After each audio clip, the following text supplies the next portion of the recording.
শুরুতেই সংবাদ শিরোনাম।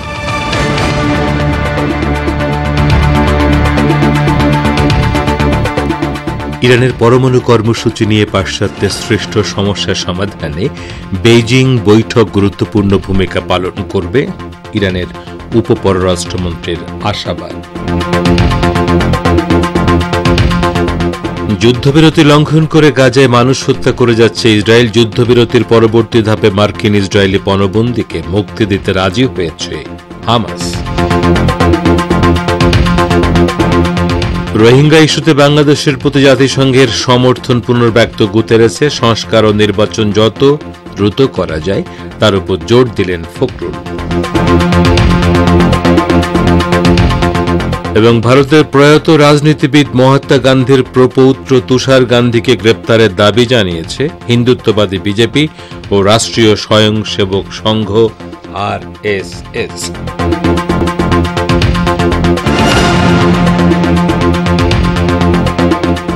আসসালামু আলাইকুম। এতক্ষণ গুরুত্বপূর্ণ সংবাদ শিরোনাম শুনলেন। এবারে বিস্তারিত বিশ্ব সংবাদে আপনাদের আমন্ত্রণ জানাচ্ছি আমি গাজী আব্দুর রশিদ।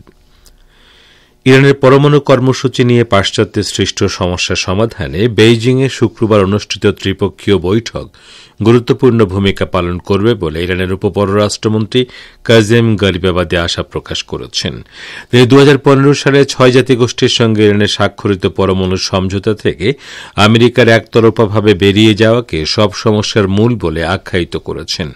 শুক্রবার বেইজিংয়ে ইরান, চীন ও রাশিয়ার উপপররাষ্ট্রমন্ত্রী পর্যায়ের বৈঠকের পর গরিবাবাদি এসব কথা বলেন। তিনি আরও বলেন, ত্রিপক্ষীয় এ বৈঠকের অন্যতম গুরুত্বপূর্ণ বিষয়বস্তু ছিল ইরানের বিরুদ্ধে আমেরিকার আরোপিত একতরফা ও অবৈধ নিষেধাজ্ঞাগুলো প্রত্যাহার করা। ইরানের উপপররাষ্ট্রমন্ত্রী বলেন, বেইজিং বৈঠক শেষে প্রকাশিত যৌথ বিবৃতিতে রাজনৈতিক ও কূটনৈতিক উপায়ে ইরানের পরমাণু সমস্যা সমাধান করার পাশাপাশি সব ধরনের নিষেধাজ্ঞা, চাপ ও হুমকির অবসান ঘটানোর আহ্বান জানানো হয়েছে। রাশিয়া বলেছে, ইরানের বেসামরিক পরমাণু কর্মসূচিকে কেন্দ্র করে দেশটির উপর আরোপিত সকল নিষেধাজ্ঞা বেআইনি। মস্কো আরও বলেছে, তেহরান কখনো পরমাণু অস্ত্র তৈরির আকাঙ্ক্ষা করেছে এমন প্রমাণ পাওয়া যায়নি। ক্রেমলিনের মুখপাত্র দিমিত্রি পেসকভ রাজধানী মস্কোয় সাংবাদিকদের সঙ্গে আলাপকালে এ মন্তব্য করেন। তিনি দৃঢ়তার সঙ্গে বলেন, তেহরানের উপর আরোপিত নিষেধাজ্ঞার আইনগত ভিত্তি নেই বলে রাশিয়া কঠোরভাবে এগুলোর বিরোধিতা করেছে। তিনি এসব নিষেধাজ্ঞা প্রত্যাহার করার আহ্বান জানান। পেসকভ বলেন, ইরানিরা কখনো পরমাণু অস্ত্র অর্জন করার আকাঙ্ক্ষা প্রকাশ করে একটি কথাও বলেনি। কাজেই আমাদের দৃষ্টিতে ইরানের উপর আরোপিত সকল নিষেধাজ্ঞা অবৈধ ও বেআইনি। মার্কিন যুক্তরাষ্ট্রের নেতৃত্বাধীন পাশ্চাত্য দাবি করছে যে ইরান সামরিক লক্ষ্যে তার পরমাণু কর্মসূচি পরিচালনা করছে। পাশ্চাত্য এমন সময় এ অভিযোগ করছে যখন জাতিসংঘের পরমাণু তদারকি বিষয়ক সংস্থা IAEA এর গভীর নজরদারিতে ইরানের পরমাণু কর্মসূচি পরিচালিত হচ্ছে। যুদ্ধবিরতি লঙ্ঘন করে গাজার বিভিন্ন স্থানে হামলা অব্যাহত রেখেছে দখলদার ইসরায়েল। শুক্রবার গাজা সিটিতে ইসরায়েলি ড্রোন হামলায় 4 ফিলিস্তিনি শহীদ হয়েছেন। এছাড়া গাজার সাগর উপকূলে ইসরায়েলি নৌবাহিনীর হামলায় 1 ফিলিস্তিনি শাহাদাত বরণ করেছেন। এছাড়া গাজার দক্ষিণ রাফায় ইসরায়েলি ট্যাঙ্ক এবং গানবোট থেকে গোলা ছোড়া হয়েছে বলে খবর পাওয়া গেছে। ইসরায়েলি বাহিনী দক্ষিণ পূর্ব গাজার আল জৈতুন এলাকার পূর্ব অংশে ড্রোনের সাহায্যে হামলা চালালে 4 ফিলিস্তিনি শহীদ হন। প্রত্যক্ষদর্শীরা জানিয়েছেন, একটি ড্রোন একদল বেসামরিক মানুষের উপর বোমাবর্ষণ করেছে। এছাড়া ইসরায়েলি নৌবাহিনী যুদ্ধজাহাজ থেকে গোলা নিক্ষেপ করে 22 বছর বয়সী 1 ফিলিস্তিনিকে হত্যা করেছে। এই শহীদের নাম মোহাম্মদ রিয়াদ সিমাই। উপকূলে মাছ ধরাই ছিল তার পেশা। এছাড়াও শুক্রবার সন্ধ্যায় দক্ষিণ গাজার রাফা শহরে ইসরায়েলি বাহিনীর গুলিবর্ষণে 6 জন ফিলিস্তিনি আহত হয়েছেন। ফিলিস্তিনের ইসলামী প্রতিরোধ আন্দোলন হামাস তাদের হাতে আটক একজন ইসরায়েলি আমেরিকান পণবন্দী ও অপর 4 বন্দীর মরদেহ হস্তান্তর করতে নিজের প্রস্তুতি ঘোষণা করেছে। কাতারের রাজধানী দোহায় গাজা যুদ্ধবিরতি নিয়ে ইসরায়েলের সঙ্গে পরোক্ষ আলোচনা আবার শুরু হওয়ার পর এ প্রস্তুতি ঘোষণা করল হামাস।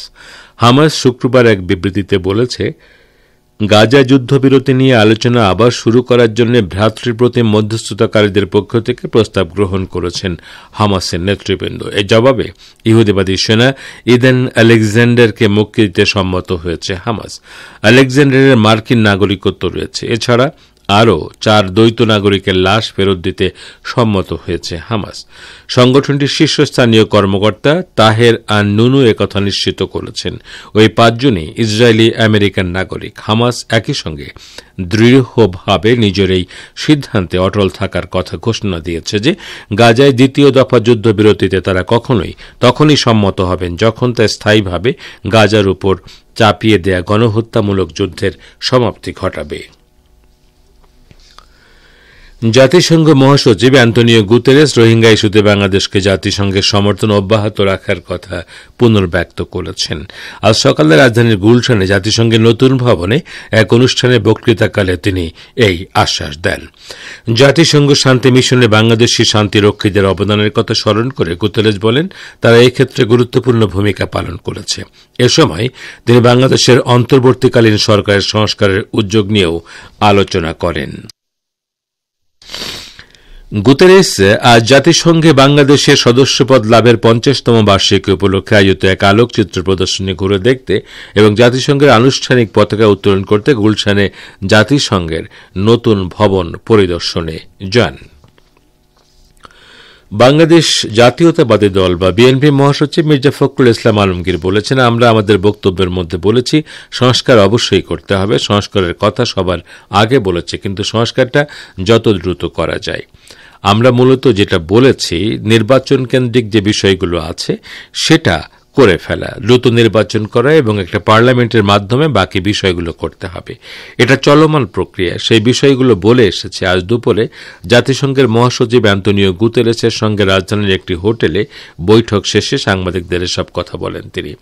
জাতিসংঘ মহাসচিব এ ব্যাপারে কোনো মন্তব্য করেছেন কিনা এমন প্রশ্নের জবাবে ফখরুল বলেন, এ ব্যাপারে মহাসচিব কোনো কমেন্ট করেননি, কারণ এটা আমাদের অভ্যন্তরীণ ব্যাপার।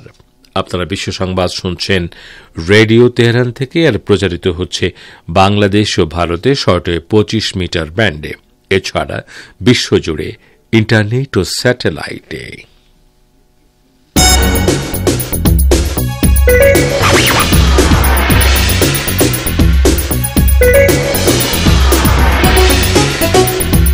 রেডিও তেহরান, খবরের সঙ্গে 24 ঘন্টা। ভিজিট করুন আমাদের ওয়েবসাইট parstoday.ir/dn।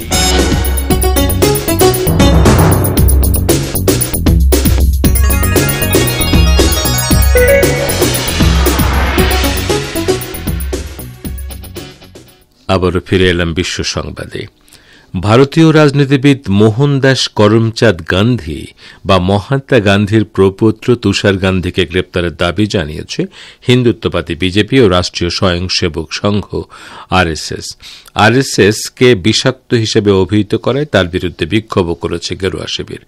তবে নিজের মন্তব্য থেকে এক চুলও সরতে নারাজ তুষার গান্ধী। তিনি বলেছেন, আরএসএসের আচরণ তাকে আরও দৃঢ় করে তুলেছে। তারা কত বড় বিশ্বাসঘাতক তা আরও জোরালোভাবে তিনি প্রমাণ করবেন।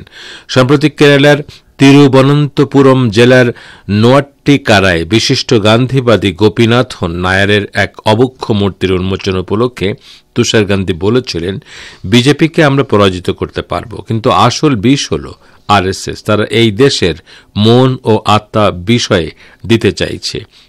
এটা আমাদের ভয়। মন ও আত্মা বিষিয়ে গেলে কিছুই আর অবশিষ্ট থাকবে না।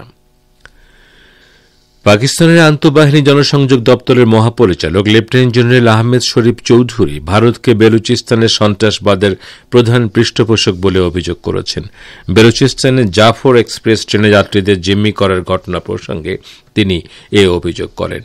বেলুচিস্তানের মুখ্যমন্ত্রী শরফরাজ বুগুতির সঙ্গে শুক্রবার এক সংবাদ সম্মেলনে আইএসপিআর এর মহাপরিচালক বলেন, বেলুচিস্তানের সাম্প্রতিক হামলা এবং অতীতে ঘটা অন্যান্য সন্ত্রাসবাদী ঘটনায় আমরা বুঝতে পেরেছি আপনাদের পূর্বাঞ্চলীয় প্রতিবেশী দেশই এসবের পৃষ্ঠপোষক। আহমেদ শরীফ বলেন, এরই মধ্যে সন্ত্রাসীদের পক্ষ নিয়ে ভারতের গণমাধ্যম যুদ্ধ শুরু করেছে। পাকিস্তানে সন্ত্রাসীদের পৃষ্ঠপোষকতায় ভারতীয় নীতির অংশ হিসেবে জাফর এক্সপ্রেসে হামলা চালানো হয়েছে।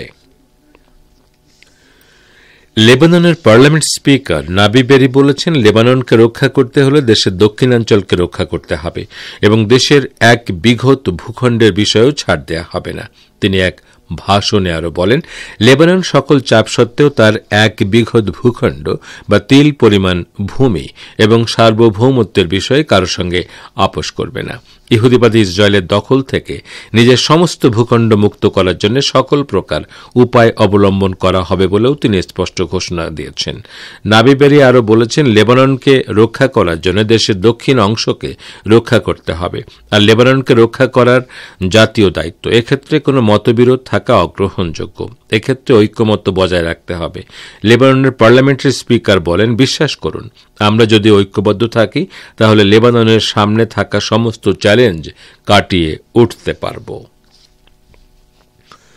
রাশিয়ার প্রেসিডেন্ট ভ্লাদিমির পুতিন মার্কিন প্রেসিডেন্ট ডোনাল্ড ট্রাম্পের বিশেষ প্রতিনিধি স্টিভ উইটকফের সঙ্গে মস্কোয় বৈঠক করেছেন। ওই বৈঠকের মাধ্যমে ইউক্রেন স্থায়ী যুদ্ধবিরতির বিষয়ে আশা তৈরি করেছে। বৈঠকে ট্রাম্পের কাছে পৌঁছানোর জন্য পুতিনের পক্ষ থেকে একটি বার্তা হস্তান্তর করা হয়। সেই সঙ্গে সৌদি আরবে সম্প্রতি মার্কিন ইউক্রেন বৈঠকের বিস্তারিত বিবরণ তুলে ধরে ট্রাম্পের পক্ষ থেকে পাঠানো একটি বার্তা পুতিনের হাতে তুলে দেওয়া হয়। মূলত সৌদি আরবে ইউক্রেনের সঙ্গে মার্কিন কর্মকর্তাদের আলোচনার পর দুদেশের মধ্যে স্বাক্ষরিত যৌথ বিবৃতি সম্পর্কে মস্কোকে অবহিত করতে উইটকফ রাশিয়া সফর করেন। ওই যৌথ বিবৃতিতে রাশিয়ার সঙ্গে 30 দিনের যুদ্ধবিরতিতে সম্মত হয় ইউক্রেন। এর বিনিময়ে কিয়েভকে আবার সামরিক ও গোয়েন্দা তথ্য সরবরাহ করতে রাজি হয় ওয়াশিংটন। সাবেক প্রেসিডেন্ট বাইডেনের শাসনামলে প্রদত্ত এই সহায়তা ট্রাম্প ক্ষমতায় এসেই বন্ধ করে দিয়েছিলেন, কিন্তু ইউক্রেন এবার 30 দিনের যুদ্ধবিরতিতে সম্মত হওয়ার কারণে আবার তা চালু করলেন ট্রাম্প। রাশিয়ার প্রেসিডেন্ট ভ্লাদিমির পুতিন পশ্চিমাঞ্চলীয় কুরস্ক অঞ্চল নিয়ে ইউক্রেনকে কঠোর হুঁশিয়ারি দিয়েছেন। তিনি বলেছেন, ইউক্রেনের সেনারা হয় কুরস্কে আত্মসমর্পণ করবে, না হয় তারা মারা পড়বে। যুদ্ধবিরতির জন্য যখন জোরদার আলোচনা চলছে তখন তিনি এই হুঁশিয়ারি দিলেন। ইউক্রেনের সঙ্গে যুদ্ধবিরতিতে যেতে একমত হলেও পুতিন স্পষ্ট করে কিছু জানাননি, বরং তার কথায় নতুন করে আরও ধোঁয়াশা তৈরি হয়েছে। তিনি শর্ত দিয়েছেন, কুরস্ক অঞ্চলে ইউক্রেনকে সম্পূর্ণ আত্মসমর্পণ করতে হবে। বৃহস্পতিবার মস্কোতে সাংবাদিকদের সাথে কথা বলার সময় রুশ প্রেসিডেন্ট এসব কথা বলেন। তো শ্রোতা বন্ধুরা, আমাদের নিউজ ডেস্কে এখনকার মতো এই ছিল সর্বশেষ খবর। এতক্ষণ আমাদের সাথে থাকার জন্য অনেক অনেক ধন্যবাদ।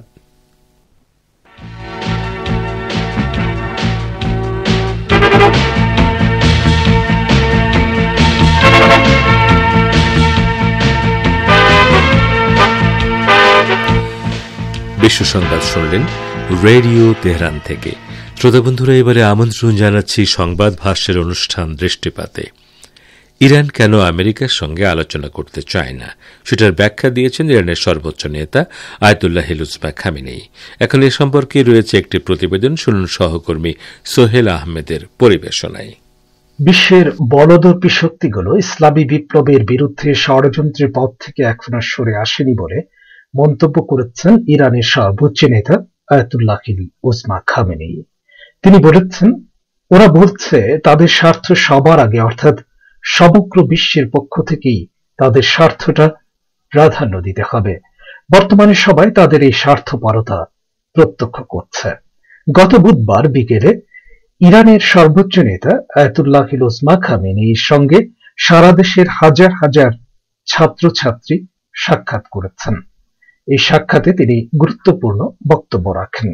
আয়াতুল্লাহ খামেনেই মার্কিন প্রেসিডেন্টের আলোচনা ও সমঝোতার জন্য প্রস্তুতির দাবি এবং ইরানকে চিঠি পাঠানোর কথা উল্লেখ করে এটিকে বিশ্ব জনমতকে ধোঁকা দেওয়ার প্রচেষ্টা বলে অভিহিত করেন। সর্বোচ্চ নেতা এ প্রসঙ্গে বলেন, এই চিঠিটি এখনো আমার কাছে পৌঁছায়নি। এই যে মার্কিন প্রেসিডেন্ট বলছেন আমরা ইরানের সঙ্গে আলোচনার জন্য প্রস্তুত আছি, আমার মতে এটা জনমতের সঙ্গে প্রতারণা। তার কথার অর্থ হলো তারা আলোচনায় বিশ্বাসী, তারা আলোচনা চায়, শান্তি চায়, বিবাদ চায় না, কিন্তু ইরান আলোচনার জন্য প্রস্তুত নয়, এ ধরনের কথা সে বলতে চায়। কিন্তু কেন ইরান আলোচনা করতে চায় না? আসলে আমরা কয়েক বছর ধরে আলোচনা করেছি, কিন্তু এই ব্যক্তি পরিপূর্ণ আলোচনাকে, স্বাক্ষরিত আলোচনাকে টেবিল থেকে ছুঁড়ে ফেলেছেন, ছিঁড়ে ফেলেছেন। এই লোকের সঙ্গে কিভাবে আলোচনা সম্ভব? আলোচনায় এই নিশ্চয়তা থাকতে হয় যে অন্য পক্ষ যে প্রতিশ্রুতি দিচ্ছে সেটা তারা রক্ষা করবে। আমরা যখন জানি যে প্রতিশ্রুতি রক্ষা করবে না, তখন কিসের আলোচনা? ইরানের সর্বোচ্চ নেতা আরো বলেন, শুরু থেকে আলোচনায় আমাদের লক্ষ্য ছিল নিষেধাজ্ঞা প্রত্যাহার হওয়া, যা দীর্ঘায়িত হওয়ার সাথে সাথে সৌভাগ্যবশত নিষেধাজ্ঞার কার্যকারিতা অনেকটাই হারিয়ে গেছে। আয়াতুল্লাহ খামেনি আরো বলেন, কিছু মার্কিনীও বিশ্বাস করেন যে নিষেধাজ্ঞা দীর্ঘায়িত করলে এর কার্যকারিতা কমে যায় এবং নিষেধাজ্ঞার শিকার দেশ নিষেধাজ্ঞা এড়াতে উপায় খুঁজে বের করে। আমরাও বিভিন্ন উপায় খুঁজে পেয়েছি। তিনি বলেন, আমেরিকার বর্তমান সরকারের সাথে আলোচনার মাধ্যমে নিষেধাজ্ঞা প্রত্যাহার হবে না। তাদের সাথে আলোচনার ফলে নিষেধাজ্ঞা আরো জটিল হয়ে উঠবে এবং চাপ বৃদ্ধি পাবে। আমরা ইরানকে পরমাণু অস্ত্র তৈরি করতে দেব না, মার্কিনীদের এ ধরনের দাবির প্রতি ইঙ্গিত করে সর্বোচ্চ নেতা বলেন, আমরা যদি পরমাণু অস্ত্র তৈরি করতে চাইতাম তাহলে আমেরিকা আমাদের থামাতে পারত না। আমাদের কাছে পরমাণু অস্ত্র নেই এবং আমরা পরমাণু অস্ত্র তৈরি করছি না কারণ আমরা নিজেরাই এই ধরনের অস্ত্র চাই না। এর আগে এর কারণ আমরা উল্লেখ করেছি। তিনি মার্কিন সামরিক আক্রমণের হুমকিকে অযৌক্তিক আখ্যা দিয়ে বলেন, আঘাত হানার ও যুদ্ধ শুরু করার হুমকি একতরফা কোনো বিষয় নয়। ইরান পাল্টা আক্রমণ করতে সক্ষম এবং তা অবশ্যই করবে। ইরানের সর্বোচ্চ নেতা আয়াতুল্লাহ উজমা খামেনি আরো বলেন, যদি আমেরিকা এবং তার দোসরেরা ভুল পদক্ষেপ নেয় তাহলে তারা নিজেরাই বেশি ক্ষতিগ্রস্ত হবে। এটা নিশ্চিত যে আমরা যুদ্ধ চাই না, কারণ যুদ্ধ ভালো জিনিস নয়। তবে কেউ যদি আমাদের বিরুদ্ধে পদক্ষেপ নেয় তাহলে আমরা দৃঢ়ভাবে এর জবাব দেব।